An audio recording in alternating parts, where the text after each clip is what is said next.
নমস্কার, আপনারা দেখছেন সময় কলকাতা। সময় নিউজ নিয়ে আপনাদের সঙ্গে আমি অঙ্কিতা। চোখ রাখবো বিস্তারিত খবরে। নিজের স্ত্রীকে ফের বিয়ে করছেন রাজগঞ্জের প্রাক্তন বিধায়ক তথা তৃণমূল নেতা খগেশ্বর রায়। বিধায়ক পদ থেকে অবসর নেওয়ার পর দীর্ঘদিন ধরেই আটকে রয়েছে তার পেনশন। আদালতের নির্দেশ, পেনশন চালু করতে জমা দিতে হবে বৈধ বিবাহের শংসাপত্র। পুরনো নথি যথেষ্ট না হওয়ায় এবার আইনি নিয়ম মেনেই সাত পাকে বাঁধা পড়বেন এই দম্পতি। এই নিয়ে কথা বলবো। আমাদের সঙ্গে টেলিফোন লাইনে রয়েছে আমাদের প্রতিনিধি সানি রায়। সানি, নিজের স্ত্রীকেই ফের বিয়ে করছেন রাজগঞ্জের প্রাক্তন বিধায়ক তথা তৃণমূল নেতা খগেশ্বর রায়। কি জানতে পারছো, কেন এই সিদ্ধান্ত?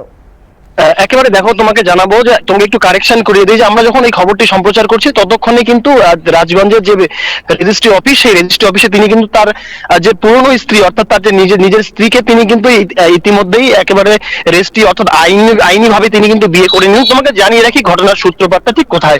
রাজগঞ্জ যে বিধানসভা রয়েছে, এই বিধানসভার একেবারে দাপুটে তৃণমূল নেতা তথা প্রাক্তন বিধায়ক কিন্তু এই খগেশ্বর রায়, যাকে দল এবার কি নির্বাচনের টিকিট না দেওয়াতে আমরা দেখেছিলাম একাধিকবার তিনি কিন্তু ক্ষোভ উগড়ে দেন এবং স্বপ্না বর্মনকে সেখানে প্রার্থী করার পর তিনি তুমুল একটা ঝামেলার মধ্যে নিজেকে জড়িয়ে ফেলে।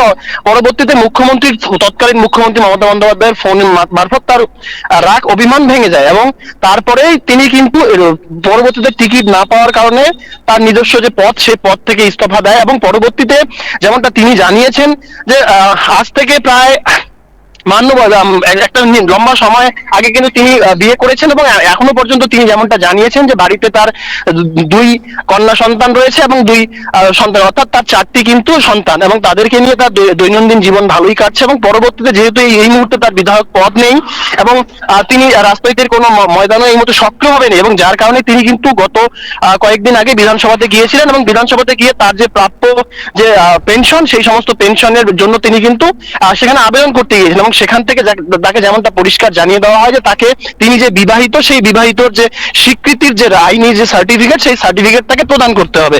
এবং যেমনটা খগেশ্বর বাবু এখনো পর্যন্ত আমাদেরকে জানিয়েছেন ফোন মারফত, তিনি যেমনটা জানিয়েছেন যে সামাজিক মতে তিনি যে সময়টায় বিয়ে করেছিলেন সে সময় কিন্তু তিনি কোনোভাবে আইনি অর্থাৎ এই রেজিস্ট্রি ম্যারেজের সঙ্গে তিনি যুক্ত হননি এবং যার কারণে তার কাছে সেই সার্টিফিকেট নেই এবং সে কারণেই তিনি কিন্তু এই মুহূর্তে অর্থাৎ আজকে একেবারে আইনি পথ মেনে নিয়ে আইনি ভাবে কিন্তু তার স্ত্রীকেই অর্থাৎ তিনি আবারও বিয়ে করলেন এবং যা নিয়ে ইতিমধ্যেই সামাজিক মাধ্যমে কিন্তু একাধিক চর্চা চলছে এবং একে একে বলা হচ্ছে যে তিনবার এই বিধায়ক বিয়ে করে ফেললেন।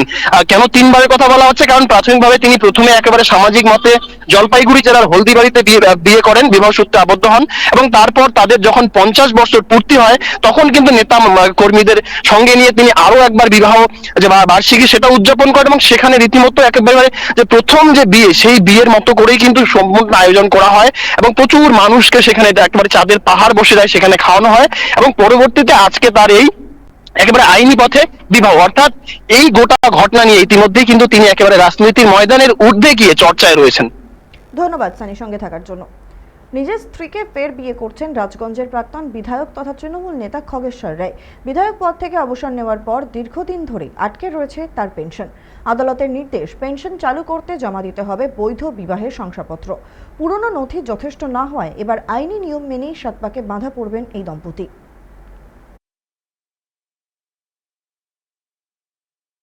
এবার যেহেতু আমাকে টিকিট দেয়নি, আমি 7 তারিখে 11 তারিখে গেছিলাম বিধানসভায়, আমাদের পেনশন নিতে লাগে না, পেনশন। হ্যাঁ, যে আপনাকে উপায় নেই, আপনাকে আবার বিয়ে করতে হবে। আমি যে বিয়ে কয়বার করবো? 2বার তো করলাম 11 সালে।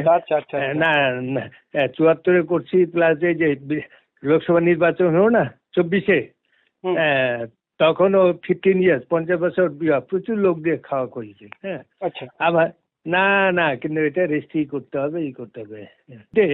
কোনো মানুষ বলতে পারবে না 3বার বিয়ে হয়েছে। আচ্ছা, হ্যাঁ, আমার এটাই ভাগ্য, 3বার বিয়ে হলো। 1974-এ বিয়ে করেছিলাম প্রথম সামাজিক মতে, 1974, হ্যাঁ, 14 এপ্রিল। আচ্ছা, আবার এবারে ওই যে 50 বছর বিবাহ বার্ষিকী না, এই যে 24-এ, ওই ডেটে করছিলাম বিবাহ, প্রচুর লোকজন হয়েছিল। আচ্ছা, কিন্তু আমার তো ঘটনাটা জানা নাই যে পেনশন পাইতে হলে আবার বিয়ে করতে হবে।